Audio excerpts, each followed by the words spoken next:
In today's video, I'm going to teach you some common English words that native speakers use every day, but that most of my students don't actually know.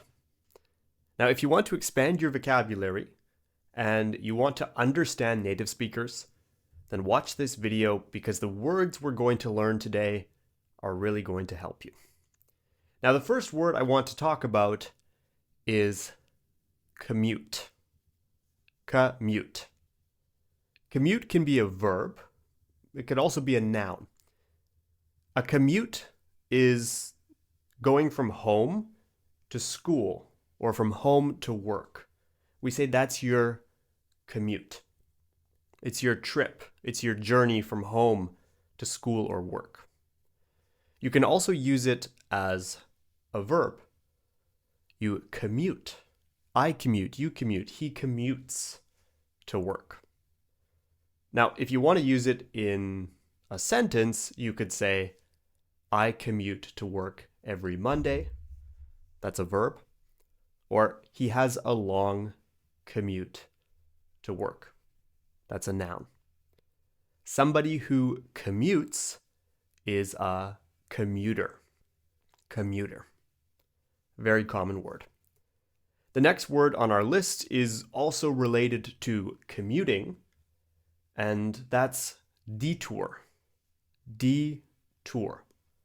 If you take a detour, it means you don't go in the direction or route that you originally planned, but you go around. Maybe something is preventing you from reaching your goal, so you have to go a different way. Maybe it takes longer. For example, on my way to work, there was a construction site on the road, so I had to take a detour and go another way. We say taking a detour. So you can commute to work by car, by train, by bus, but you can also commute on foot. And if you're walking, we say you are a pedestrian. Pedestrian. A pedestrian is somebody who walks. So you might see a sign that says, pedestrians only. No cars, only pedestrians. You're only allowed to walk in this area. Obviously, we can use the verb to walk, but if you want to be a bit more specific, we can say you are taking a stroll. Now, taking a stroll is different from commuting. Commuting is going to work, going to school. You have a clear purpose. You have a clear destination. But taking a stroll means going for a walk that's normally relaxed or leisurely. You're not going very fast. You're enjoying the park. You're enjoying the scenery, the nature. You're taking a stroll. You can say you're going for a stroll, you're taking a stroll, or you could actually use it as a verb. To stroll. For example, I strolled in the park. Now, it sounds a bit more natural to say you're taking a stroll, but you might also say you're strolling around, which means, again, you're walking around with no real destination. You're enjoying your slow, leisurely walk, your stroll. The next word on our list is the verb to hum. To hum. Very common word, and if you're taking a stroll or maybe you're in the shower and you hum, it means you sing but you don't open your mouth. You're humming. Humming. Very common word. Lots of students don't know this one. Another word that I see students not knowing is frown. Frown. When we're happy, we smile. When we're sad, we frown. Happy, smile. Sad, frown. Now, frown can be a verb. To frown, I frown, you frown, he, she, it frowns. Or you can also use it as a noun. For example, it's better to have a smile on your face than it is to have a frown on your face. Okay, before we continue the video, make sure to leave a like if you're finding it useful. Let me know in the comments if you've heard these words, if you knew what they meant, and of course, if you can come up with your own example sentences too. You can subscribe to English at the Ready here on YouTube so you don't miss any future videos, and make sure to click the link in the video description below if you want to learn more about how I can help you improve your English. Now let's get back into the lesson and look at the next word on our list, which is actually another verb. To gaze. To gaze. When you gaze at something, it means you look at it. You look at it with focus, you pay attention to it, you gaze at it. And normally it might be in the distance. For example, I gazed at the beautiful sunset. Or he gazed at the mountains in the distance. To gaze. Very common word. I use it quite often. You'll hear it all the time, but lots of my students don't know this one either.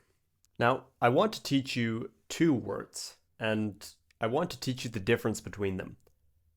Blink and wink. What's the difference between blink and wink? A lot of students don't know this, but when you blink, you close both your eyes. You're blinking. It's what we do without even thinking. It's automatic. Now, when you wink, you close one eye. You're winking.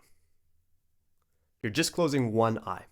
So blinking is when you close two eyes, and winking is when you close one eye.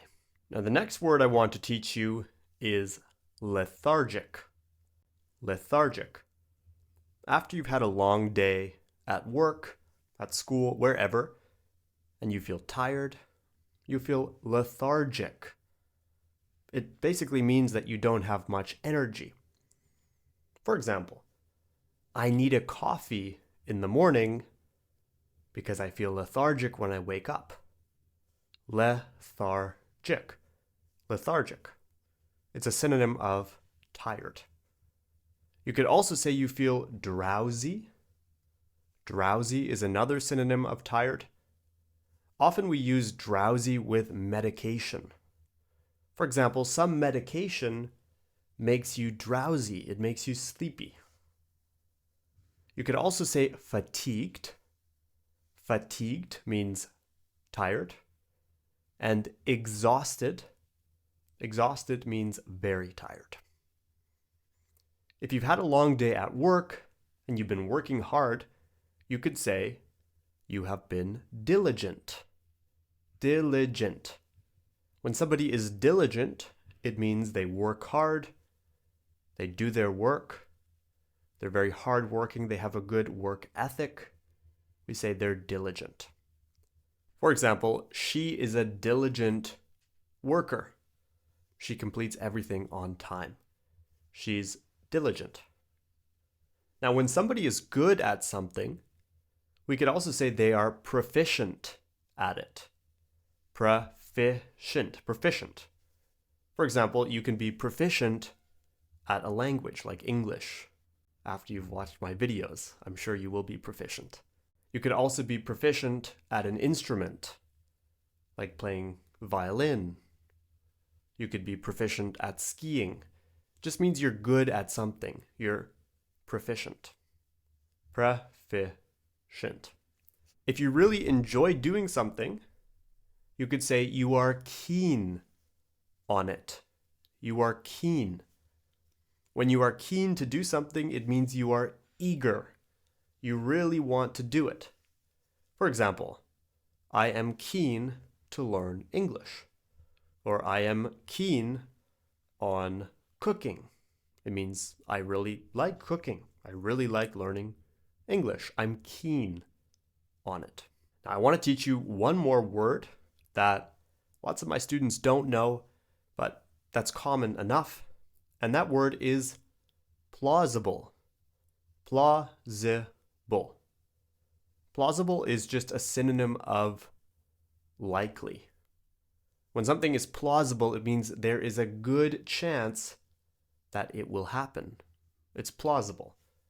For example, it's plausible that it will rain tomorrow. It's likely that it will rain tomorrow. We would say it's plausible. I hope you found this lesson useful. As I said before, whenever I teach students in private classes, in my club, or in other situations, I'm always a bit surprised at how many students don't know these words. They are quite common. We use them in everyday situations when we speak English. So I really recommend you study them, you learn them, you make sure you know them, because you will probably encounter them when speaking with native speakers. I hope you found this video useful. If you did, let me know in the comments and leave a like. Don't forget to subscribe to English at the Ready here on YouTube so you don't miss any future lessons from me. And of course, if you want to learn more about how I can help you improve your English this year, click the link in the description below to learn more. I have some great programs and resources to help you, so you don't want to miss out on that. I'll see you in the next lesson and have a great week.